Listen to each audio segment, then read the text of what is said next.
ಅಂತ ಅಧಿಕಾರಿಗಳು ಬಂದು ಸುಪ್ರೀಂ ಕೋರ್ಟ್ ಆದೇಶನೇ ಉಲ್ಲಂಘನೆ ಮಾಡಿ ಸರ್ವಿಸ್ ಕೊಡ್ತಾರೆ ಇವತ್ತು. ಅದನ್ನ ಏನಾರು ಯಾವನಾರು ಕೇಳಕ್ ಹೋದ್ರೆ ಅವನ ಮೇಲೆ ಇಲ್ದೇ ಇರೋದೆಲ್ಲ ಗೂಬೆ ಕೂರಿಸ್ತಾರೆ, ಅವನ್ನ ಬ್ಲಾಕ್ ಮೇಲ್ ತಂತ್ರ ಮಾಡ್ತಾರೆ.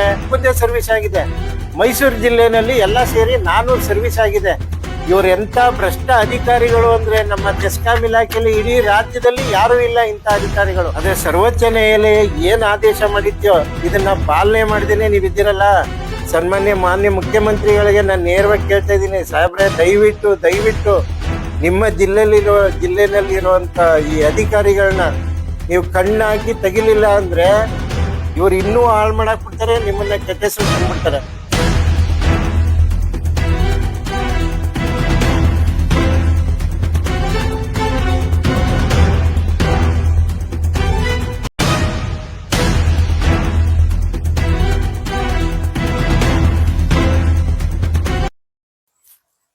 ನಾನಿವತ್ತು ನಮ್ಮ ಮಾಧ್ಯಮಗಳಿಗೆ ಏನಕ್ಕೋಸ್ಕರ ಒಂದು ಪ್ರೆಸ್ ಮೀಟ್ ಮಾಡ್ತೀನಿ ಅಂತ ಕರೆದೆ ಅಂತಂದ್ರೆ, 3 ತಿಂಗಳಾಗಿತ್ತು ನಾನು ಮೌನ ಮುರಿದು.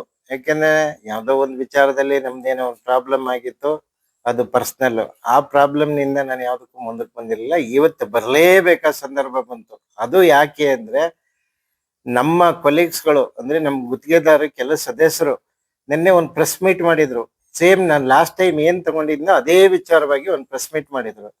ಅದನ್ನ ನೋಡಿದಾಗೆ ನನಗೆ ಓಹೋ, ಈಗಾದ್ರೂ ಇವ್ರಿಗೆ ಸ್ವಲ್ಪ ಒಂದು ಇದು ಬಂತಲ್ಲ, ಬುದ್ಧಿ ಬಂತಲ್ಲ ಅಂತೇಳಿ ನನಗೆ ಒಂದು ಇದಾಯ್ತು. ಅರ್ಥ ಕಲ್ಪಿಸ್ಕೊಂಡು ಇದು ಒಳ್ಳೆ ಸಮಯ, ಒಳ್ಳೆ ಸಂದರ್ಭ. ಈ ಸಂದರ್ಭದಲ್ಲಿ ನಾನು ಕೆಲವೊಂದು ವಿಚಾರಗಳನ್ನ ಮಾತಾಡ್ಬೇಕಿತ್ತು, ಆದ್ರಿಂದ ಕರೆದೆ. ನೋಡಿ, 17/12/2024 ಈ ದಿನದಲ್ಲಿ ನಮ್ಮ ಸರ್ವೋಚ್ಚ ನ್ಯಾಯಾಲಯ ಒಂದು ಆದೇಶ ಮಾಡುತ್ತೆ. ಆ ಆದೇಶದ ಅನುಸಾರ ನಮ್ಮ ಕರ್ನಾಟಕ ಸರ್ಕಾರ ಆದೇಶ ಏನು ಅಂತ ಮೊದ್ಲು ಹೇಳ್ಬಿಡ್ತೀನಿ. OCCC ಅಂದ್ರೆ OC ಆಕ್ಯುಪೆನ್ಸಿ ಸರ್ಟಿಫಿಕೇಟ್, CC ಅಂದ್ರೆ ಕಂಪ್ಲೀಷನ್ ಸರ್ಟಿಫಿಕೇಟ್. ಈ 2 ಇಲ್ದೇನೆ ಯಾವುದೇ ಒಂದು ಕಟ್ಟಡನೂ ಕಟ್ಟಬಾರದು. ಇನ್ ಕೇಸ್ ಕಟ್ಟಿರೋಂತ ಕಟ್ಟಡಕ್ಕೂ ಕೂಡ ಆಕ್ಯುಪೆನ್ಸಿ ಸರ್ಟಿಫಿಕೇಟ್, OC ಸರ್ಟಿಫಿಕೇಟ್ ತಗೊಂಡು ನೀವು ವಿದ್ಯುತ್ ಸಂಪರ್ಕ ಕೊಡಿ. ಮತ್ತೆ ಮೂಲಭೂತ ಸೌಕರ್ಯ, ವಾಟರ್ ಸಪ್ಲೈ ಆಗ್ಬೋದು, ವಿದ್ಯುತ್ ಸಂಪರ್ಕ ಆಗ್ಬೋದು, ಇವೆರಡನ್ನು ಕೊಡ್ಬೋದು ಅಂತೇಳಿ ಒಂದು ಆದೇಶ ಮಾಡಿತ್ತು. ಇಲ್ಲಿ ಏನಾಗಿತ್ತು, ಕಟ್ಟಿರೋಂತ ಕಟ್ಟಡಗಳಿಗೆ ಸೊ ಆ ಕ್ಷಣದಲ್ಲಿ ಏನೋ ಆಘಾತ ಉಂಟಾಯ್ತು. ಆಗ ನಮ್ಮ ರಾಜ್ಯ ಸರ್ಕಾರ ತುಂಬಾ ಆಲೋಚನೆ ಮಾಡಿ ಏನೇನೋ IAS ಅಧಿಕಾರಿಗಳನ್ನ ಇವ್ರನ್ನ ಎಲ್ಲ ಕೂರ್ಸ್ಕೊಂಡು ಏನ್ ಮಾಡ್ಬೇಕಪ್ಪ, ಈಗ ಜನಗಳಿಗೆ ಒಳ್ಳೇದ್ ಮಾಡ್ಬೇಕು, ಏನ್ ಮಾಡ್ಬೇಕು ಅಂತ ಆಲೋಚನೆ ಮಾಡಿದಾಗ ಒಂದೇ ಒಂದು ಹೆಲ್ಪ್ ಮಾಡ್ಬೋದಿತ್ತು. ಆ ಹೆಲ್ಪ್ ಏನು ಅಂದ್ರೆ 30-40 ಸೈಟ್. 30-40 ಸೈಟ್ ಅಲ್ಲಿ ಅವ್ನು ಏನೇ ಮಾಡ್ಕೊಂಡಿರ್ಲಿ, ground floor, first floor, second floor and cellar, ಈ ಹಂತದಲ್ಲಿ ಇರುವಂತ ಕಟ್ಟಡಗಳಿಗೆ ವಿದ್ಯುತ್ ಸಂಪರ್ಕ ಕೊಡಿ ಅಂತ ರಾಜ್ಯ ಸರ್ಕಾರ ಏನೋ ಬಡವ್ರಿಗೆ ಅನುಕೂಲ ಆಗಲಿ ಅಂತ ಒಂದು ಆದೇಶ ಹೊರಡಿಸ್ತು. ಇದನ್ನ ಎಷ್ಟೋ ಒಂದು 10% ರೆಗ್ಯುಲೈಸ್ ಆಯ್ತು. ಇನ್ನು 40% ಆಗಿ ಉಳ್ಕೊಂಡಿದ್ದೆ. ಆ 40% ಯಾವುದೇ ಕಾರಣಕ್ಕೂ ಸಂಪರ್ಕ ಕೊಡಕ್ಕಾಗಲ್ಲ. ಯಾಕೆ ಅಂದ್ರೆ ಸುಪ್ರೀಂ ಕೋರ್ಟ್ ಆದೇಶನ ರಾಜ್ಯ ಸರ್ಕಾರ ಉಲ್ಲಂಘನೆ ಮಾಡಕ್ ಆಗಲ್ಲ. ಈ ಉಲ್ಲಂಘನೆ ಮಾಡ್ಬೇಕು ಅಂತಾನೆ ಇರೋ ಅಧಿಕಾರಿಗಳು 3ನೇ ತಿಂಗಳಲ್ಲಿ ಅಂದ್ರೆ 2025 3ನೇ ತಿಂಗಳಲ್ಲಿ ಚೆಸ್ಕಾಮು, ಬೆಸ್ಕಾಮು ಮತ್ತೆ KERC ಎಲ್ಲ ಆದೇಶ ಹೊರಡಿಸಿದೆ. ಸರ್ವೋಚ್ಚ ನ್ಯಾಯಾಲಯದ ಆದೇಶದ ಅನುಸಾರ ಇವರೆಲ್ಲ ಆದೇಶ ಹೊರಡಿಸ್ತಾರೆ. ಈ ಆದೇಶ ಉಲ್ಲಂಘನೆ ಮಾಡಿ ಕೆಲವು ಅಧಿಕಾರಿಗಳು, ಅಂದ್ರೆ ನಾನು ಒಬ್ಬರೇ ಅಂತ ತಿಳ್ಕೊಂಡಿದ್ದೆ ಇಷ್ಟ ದಿವಸ. ಇಡೀ ಮೈಸೂರು ನಮ್ಮ CM ಸಾಹೇಬ್ರು, ಮಾನ್ಯ ಮುಖ್ಯಮಂತ್ರಿಗಳು ಮತ್ತೆ ಮಾದೇವಪ್ಪ ಸಾಹೇಬ್ರು, ಇವ್ರು ಇರುವಂತ ಜಿಲ್ಲೆನಲ್ಲಿ ಇಂಥ ಅಧಿಕಾರಿಗಳಿದ್ದಾರೆ ಅಂದ್ರೆ ನಮ್ಮ ಸರ್ಕಾರಕ್ಕೆ ನಾಚಿಕೆ ಆಗುತ್ತದು. ಇಂಥ ಅಧಿಕಾರಿಗಳು, ಭ್ರಷ್ಟ ಅಧಿಕಾರಿಗಳು. ಯಾಕೆ ಅಂತಂದ್ರೆ 3ನೇ ತಿಂಗಳು 4ನೇ ತಿಂಗಳಲ್ಲಿ ಸುಮಾರು ನಮ್ಮ ಅಧ್ಯಕ್ಷ, ಈಗೇನು ನಮ್ಮ ಎಲೆಕ್ಟ್ರಿಕಲ್ ಕಾಂಟ್ರಾಕ್ಟ್ ಅಸೋಸಿಯೇಷನ್ ಅಲ್ಲಿ ರಾಜ್ಯಾಧ್ಯಕ್ಷ ಇದಾನೋ, ಈ ರಾಜ್ಯಾಧ್ಯಕ್ಷಂದ ಸುಮಾರು ಒಂದು 50 ಸರ್ವಿಸ್ ಆಗಿದೆ. ಯಾವುದು ಸುಪ್ರೀಂ ಕೋರ್ಟ್ ಆದೇಶ, KRC ಆದೇಶ, ಚೆಸ್ಕಾಂ ಆದೇಶ ಇವೆಲ್ಲ ಉಲ್ಲಂಘನೆ ಮಾಡಿ ವೈಯಕ್ತಿಕವಾಗಿ ಅವನದೇ ಸರ್ವಿಸ್ ಕೊಟ್ಟಿದ್ದಾರೆ ಈ ಅಧಿಕಾರಿಗಳು. ಈ ಅಧಿಕಾರಿಗಳು ದುಡ್ಡಿಗೋಸ್ಕರ ಏನ್ ಬೇಕಾದ್ರೂ ಮಾಡ್ಬಿಡ್ತಾರೆ. ನಮ್ಮ ಮೈಸೂರಿನಲ್ಲಿರೋರು, ಎಸ್ಪೆಷಲಿ ಮೈಸೂರಿನಲ್ಲಿರೋರು, ಅದರಲ್ಲಿ ಕೆಲವು ಜನ ಇದ್ದಾರೆ. ಅವ್ರ ಹೆಸರು ನಾನು ಇವತ್ತು ಹೇಳಲ್ಲ, ನಾಳೆ ಸುಪ್ರೀಂ ಕೋರ್ಟ್ ಇಂದಾನೆ ಸಮನ್ಸ್ ವಿಷಯವಾಗುತ್ತೆ ಅವ್ರಿಗೆಲ್ಲಾರ್ಗು. ಆ ಸನ್ನಿವೇಶಕ್ಕೆ ಅದು ಹೊರಗೆ ತಾನಾಗೆ ಬರುತ್ತೆ. ಈಗ ನಾನು ಆರೋಪ ಯಾಕೆ ಕಟ್ಕೋಬೇಕು, ಬೇಕಾಗಿಲ್ಲ. ನಾಳೆ ಸುಪ್ರೀಂ ಕೋರ್ಟ್ ಇಂದಾನೆ ಬರುತ್ತೆ. ಬಂದಂತ ಪಕ್ಷದಲ್ಲಿ ನಿಮ್ಮ ಮಾಧ್ಯಮಗಳಿಗೆ ನಾನೇ ತಗೊಂಬಂದ್ ಕೊಡ್ತೀನಿ. ಇನ್ ಕೆಲವೇ ದಿನ, 15ರಿಂದ 20 ದಿವಸ ಆಗ್ಬೋದು ಅಷ್ಟೇ. ನಾನಿಲ್ಲಿ ಪ್ರಶ್ನೆ ಮಾಡೋದು ನಮ್ಮ ಮಹಾನುಭಾವ ಒಬ್ಬ ಅಧ್ಯಕ್ಷನಿಗೆ ಏನ್ ಪ್ರಶ್ನೆ ಮಾಡ್ತೀನಿ ಅಂದ್ರೆ, ನೀನು ನಾಳೆ ಬೆಂಗಳೂರಲ್ಲಿ ನಮ್ಮ ಇದರಲ್ಲಿ ಪ್ಯಾಲೇಸ್ ಗ್ರೌಂಡ್ ಅಲ್ಲಿ ಒಂದು ಸ್ಟ್ರೈಕ್ ಮಾಡ್ತಾ ಇದೆಯಾ ಸರ್ಕಾರದ ವಿರುದ್ಧ.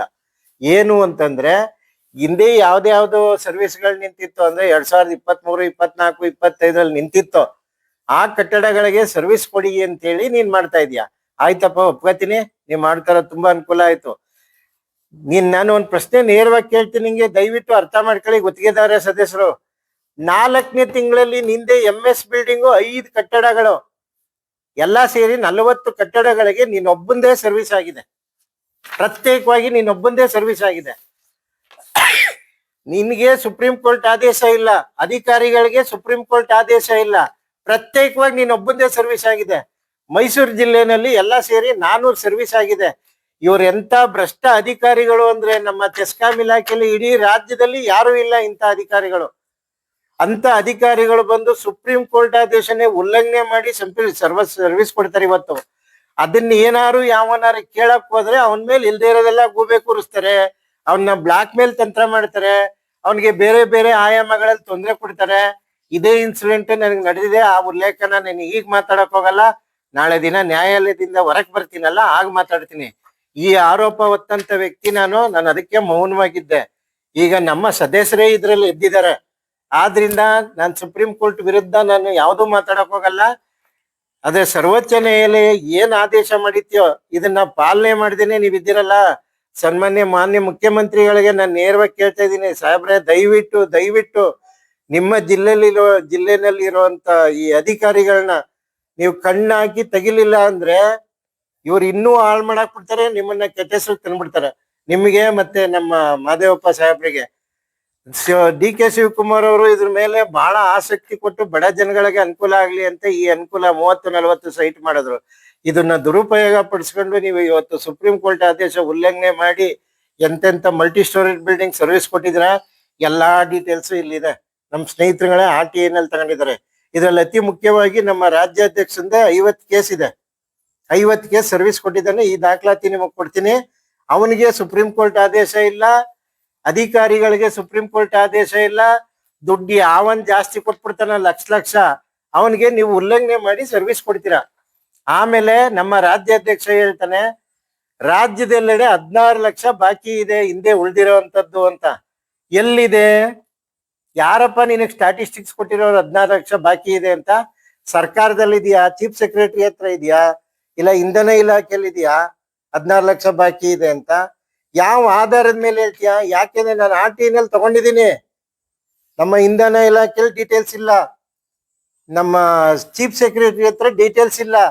ನಿನಗೆ ಹೆಂಗ್ 16 ಲಕ್ಷ ಅಂತ ನೀನು ಊಹೆ ಮಾಡ್ಕೊಂಡು ಹೇಳ್ತೀಯಾ? ನಿನ್ನ ಹತ್ರ ಏನ್ ದಾಖಲಾತಿ ಐತೆ ತೆಗಿ. ಯಾಕೆ ನಮ್ಮ ಗುತ್ತಿಗೆದಾರ ಸದಸ್ಯರಿಗೆ ಇದು ಮಾಡ್ತಾ ಇದೆಯಾ, ಹರಾಸ್ಮೆಂಟ್ ಮಾಡ್ತಾ ಇದೆಯಾ? ಎಲ್ಲಿವರೆಗೂ ಇಷ್ಟು ಹರಾಸ್ಮೆಂಟ್ ಮಾಡ್ತೀಯ ನೀನು? ಅವರು ದಿಕ್ತಪ್ಪಿ ಕರ್ಕೊಂಡು ಹೋಗೋಂಥದ್ದು ಏನಿದೆ ನಿನಗೆ? ಯಾಕೆ ಅವ್ರ ಮೇಲೆ ಏನಾದ್ರು ನಿನಗೆ ಬೇಜಾರಾಗುವಂತ ಪ್ರಮೇಯಗಳು ನಡೆದಿದ್ಯಾ, ಅಥವಾ ನಿನ್ ದುಡ್ಡುಗೋಸ್ಕರ ಇವೆಲ್ಲ ಮಾಡ್ತಾ ಇದೆಯಾ? ನನ್ಗೆ ಅರ್ಥ ಆಗ್ತಿಲ್ಲ. ದಿಕ್ ತಪ್ಸೋದು ಎಷ್ಟು ದಿನ ಅಂತ ಅರೆಸ್ಟ್ ಮಾಡ್ತೀರಿ ನೀವು ಗುತ್ತಿಗೆದಾರರಿಗೆ? ಸುಳ್ಳು ಹೇಳ್ಕೊಂಡು ಡೀಟೇಲ್ಸ್ ಇಲ್ಲ ನಿಮ್ಮಲ್ಲಿ. 16 ಲಕ್ಷ ಬಾಕಿ ಇದೆ ರಾಜ್ಯದಲ್ಲಿ ಅಂತ ಹೇಳ್ತೀರಾ. ಅದೇ ಇಂಧನ ಇಲಾಖೆ ಕೊಟ್ಟಿದೆ ರೆಕಾರ್ಡ್ಸ್ ನನಗೆ. ನಮ್ಮಲ್ಲಿ ಯಾವುದೇ ವಿಧವಾದ ದಾಖಲಾತಿ ಇಲ್ಲ 16 ಲಕ್ಷ ಬಾಕಿ ಇರೋದಿಕ್ಕೆ ಅಂತ. 4 ಲಕ್ಷ ಅಂದ್ರಿ, 6 ಲಕ್ಷ ಅಂದ್ರಿ, 8 ಲಕ್ಷ ಅಂದ್ರಿ, ಎಲ್ಲಿದೆ? ಯಾವ ಇಲಾಖೆನಲ್ಲೂ ಡೀಟೇಲ್ಸ್ ಇಲ್ಲ. ನಾನ್ ಕೇಳಿದ ಮೇಲೆ ಈಗ ಇಡೀ ರಾಜ್ಯದೆಲ್ಲೆಡೆ ಎಲ್ಲಾ ಅಧಿಕಾರಿಗಳು ಎತ್ಕೊಂಡಿದ್ದಾರೆ, ಆಯಾ ಉಪ ವಿಭಾಗದಲ್ಲಿ ಎಷ್ಟೆಷ್ಟು ಬಾಕಿ ಇದೆ ಡೀಟೇಲ್ಸ್ ಕೊಡಿ ಅಂತ. ಈ ಸತ್ಯ ನಮ್ಮ ಸದಸ್ಯರಿಗೆ ಗೊತ್ತಿಲ್ಲ. ಒಬ್ಬ ರಾಜ್ಯಾಧ್ಯಕ್ಷ 16 ಲಕ್ಷ ಬಾಕಿ ಐತೆ ಅಂದಿಟ್ಟಿಗೆ ನಿಮ್ಗೆಲ್ಲ ಏನೋ ನಮ್ ರಾಜ್ಯಾಧ್ಯಕ್ಷ ಏನೋ ಕಡ್ದಾಕ್ಬಿಡ್ತಾವನೆ ಅಂತ. ಖಂಡಿತವಾಗ್ಲೂ ಇಲ್ಲ ಸ್ವಾಮಿ, ಅವನ ಹತ್ರ ಯಾವ್ದು ಡೀಟೇಲ್ಸೇ ಇಲ್ಲ. ನಾನ್ ತಗೊಂಡಿದ್ದೀನಿ, ಸುಪ್ರೀಂ ಕೋರ್ಟ್ ವರ್ಗೂ ಹೋಗಿದ್ದೀನಿ, ಸುಪ್ರೀಂ ಕೋರ್ಟ್ ಅಲ್ಲಿ PAL ಹಾಕೊಂಡಿದ್ದೀನಿ, ನಿಂತಿರೋ ಬಾಕಿ ಕೆಲ್ಸಕ್ಕೂ ಸರ್ವಿಸ್ ಕೊಡಿ ಅಂತ, ಮತ್ತೆ ಅಧಿಕಾರಿಗಳ ವಿರುದ್ಧ ಕ್ರಮ ತಗೊಳ್ಳಿ ಅಂತ. ಇನ್ನು 15ರಿಂದ 20 ದಿನ ವೇಟ್ ಮಾಡಿ ಖಂಡಿತವಾಗ್ಲೂ ಯಾವನ್ ಅಧಿಕಾರಿಗಳು ಉಲ್ಲಂಘನೆ ಮಾಡಿ ಸಂಪರ್ಕ ಕೊಟ್ಟಿದಾರೋ, ಮತ್ತೆ ಈ ಏನ್ ಬಾಕಿ ಉಳ್ಕೊಂಡಿದೆಯೋ ಸಂಪರ್ಕ, ಈ ಸಂಪರ್ಕಕ್ಕೂ ನಾನು ಸುಪ್ರೀಂ ಕೋರ್ಟ್ಗೆ ಮನವರಿಕೆ ಮಾಡಿದ್ದೀನಿ, ವೈಯಕ್ತಿಕವಾಗಿ ಮಾಡಿದ್ದೀನಿ ನಿಮ್ಮೆಲ್ಲರ ಪರವಾಗಿ. ನಾನು ವಿತೌಟ್ ದಾಖಲಾತಿ ಏನೂ ಮಾತಾಡ್ತಾ ಇಲ್ಲ. ಸುಪ್ರೀಂ ಕೋರ್ಟ್ಗೆ ಹೋಗಿದ್ದೀನಿ, PAL ಹಾಕ್ಕೊಂಡಿದ್ದೀನಿ. ಈಗ 18ನೇ ತಾರೀಕು ಒಂದು ಇರಂಗಿದೆ. ಏನಾಗುತ್ತೆ ಅನ್ನೋದನ್ನು ದಯಮಾಡಿ ಎಲ್ಲರೂ ಕಣ್ಣಲ್ಲಿ ನೋಡಿ. ಇಷ್ಟು ಹೇಳ್ತಾ ನಾನು ಮಾತು ಮುಗಿಸ್ತೀನಿ.